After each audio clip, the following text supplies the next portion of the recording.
Very welcome to Galway. So Thank you.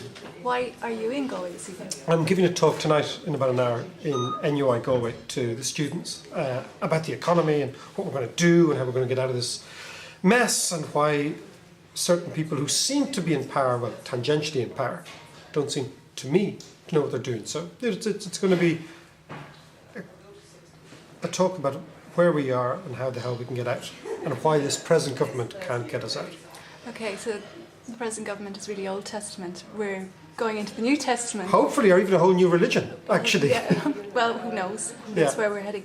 But the real problem in Ireland is not so much the job losses, it's the real fact that there are no new jobs coming.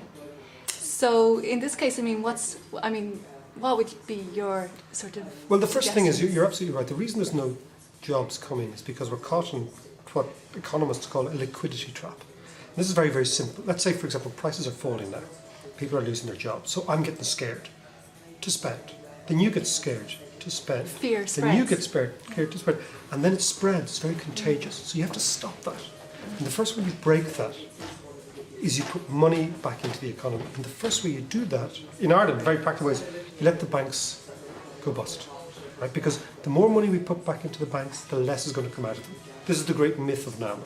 And we don't have the money. So what we should do is we should simply go around Europe with our cap in hand and say, we have two big banks, AIB and Bank Bar, and we give them away for free. Give them to somebody for free. And those new people who come in to take over the bank, typically a European bank, they will then deal with the creditors and all the losses. We talked about history in the Old Testament. If you're going from the Old to the New Testament, you've got to in some way deal with the debts of the Old Testament. We don't have the money to deal with it. So I think that's the first thing. The second thing I believe is quite radical is that we should change our exchange rate. I think that we've got to change dramatically how we do business here.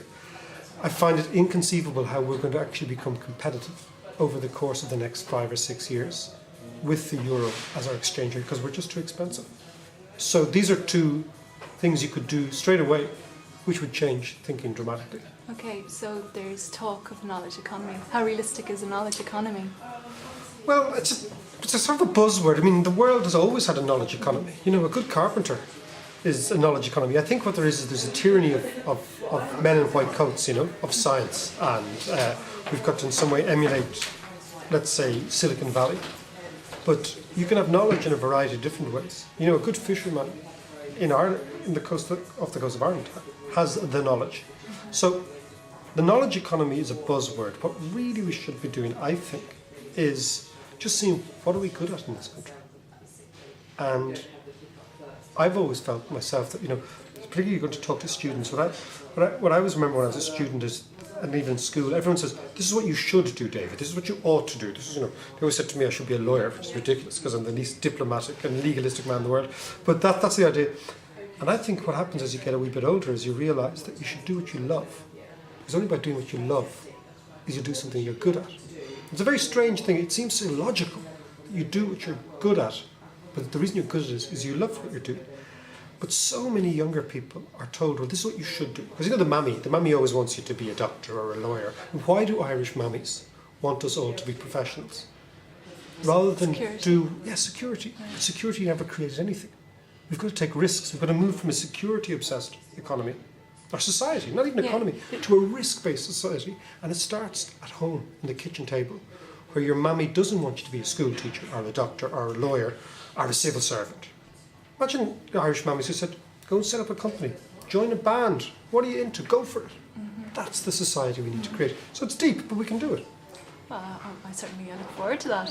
You know, but you made the point you got to start somewhere. But say for the people that are out of jobs right now, what would what can you offer them, or what could you offer them? I mean, what possibilities and opportunities do you see? I think that we've got to change the government.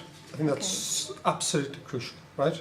Because you have to have some leadership at the top, which seems plugged in to the severity of the problem. The second thing then is, I'll tell you a very interesting thing. I'm always a great believer in how you can get people who are in, let's say for example, you think there's 400,000 unemployed people, right, at the moment, okay? And I work for myself, so I'm kind of fairly aware of what it's like. You know, you've got to get up every morning and think, oh, what are we going to do today that creates wealth, that creates value? But for example, a country like Argentina did something very interesting. They had a big crisis. They had lots of young people who had loads of energy, who wanted to create companies and do whatever, but they didn't know how to do it. And then they had a lot of unemployed middle-aged people who'd been laid off by big firms. And what they did was they just set up a website that fused them together, and it worked perfectly. So you got the young people with the energy who can actually work 12 hours a day, okay, and have nothing to worry about. They haven't got kids, they haven't got mortgages, right? So they can actually go for it. So this is my idea. So, and you're the middle-aged people who have all the experience, all the contacts, who've made all the mistakes. They fused them together, and it was an amazing thing because what you got was it reinvigorated the 50-somethings, and it gave the 20-somethings a chance. These are basic things we can do. I mean, I'll talk about some things like this tonight in the university. These are things you can do. What you have in Ireland is all so hands-off, or we let FÁS deal with it. I mean, FÁS is so corrupt. Yeah. I gave up about 10 years. I haven't had a job for 10 years. I used to work in big banks, huge, big organisations. And one day I got up with my wife, actually, the two of us. I said, geez, I couldn't be bothered doing this anymore. And everyone said, you can't give up this job. And my wife was a lawyer in a big firm in London. And we both came back and we went to hang out in Roundstone and we hung out in Connemara. Mm-hmm. And then after about 6 months, we said, okay, right, now what are we going to do? And what happens is you find your way. You really do find your way. You find things that you ended up... I mean, I never thought I'd be on television. I'd never had any sense of a TV career. Or writing books. I mean, this was stuff I'd never imagined. And I think it's not scary. It's liberating. To get out of companies is liberating. If you love what you do, you're going to be good at it. Yeah. And if you're good at it, then people will pay you for it. And it's a virtuous circle. The worst thing is I've good friends of mine now who are in their late 30s, early 40s. And they work in large companies and they have a successful career on the outside. Yeah, they're really unhappy. Deep in it. And they're frustrated, and there's always good things. If you think about crisis, the most important thing about the crisis is not the crisis itself, it's how you deal with it. Yeah. This is the real proof as a society. The crisis has happened. I know exactly who's to fault, and I was pretty much vilified a few years ago by saying this would happen, that we would have this huge crash, and doom and gloom. Well, they have Dr. Doom and Gloom, which is I'm the least doomy and gloomy person in the world. Yeah. But I am a trained economist. You can see things very clearly. Trends, And the idea now that we should be depressed is wrong. I think that we now have a chance to deal with the crisis and to reimagine this country and to change it completely from top to bottom. And that's the challenge. That's the opportunity you have in Ireland, is a split between insiders in the system and outsiders. This is really crucial. And you had it in the 80s when I was in school. The outsiders were basically told during the recession, emigrate.